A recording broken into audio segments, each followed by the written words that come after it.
সদ্য ক্ষমতাচ্যুত সাবেক প্রধানমন্ত্রী শেখ হাসিনা তার বোন শেখ রেহানা ও আওয়ামী লীগের সাধারণ সম্পাদক ওবায়দুল কাদের সহ ৮৭ জনের নাম উল্লেখ করে অজ্ঞাত ৫০০ থেকে ৬০০ জনকে আসামি করে সিলেটে মামলা করেছেন জেলা ছাত্র দলের সভাপতি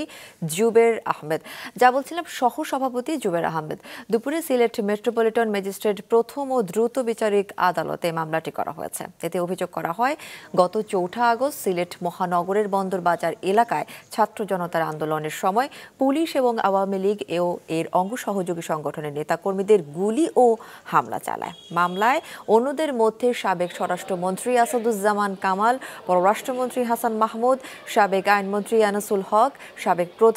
প্রধানমন্ত্রীর উপদেষ্টা সালমান এফ রহমান, জাসদ সভাপতি হাসানুল হক ইনু, ওয়ার্কার্স পার্টির সভাপতি রাশেদ খান মেনন, সাবেক আইজিপি আব্দুল্লাহ আল মামুন, সাবেক মেয়র আনোয়ারুজ্জামান চৌধুরী সহ সিলেটের ছাত্রলীগ, যুবলীগ, স্বেচ্ছাসেবক লীগ নেতাকর্মীদের আসামি করা হয়েছে।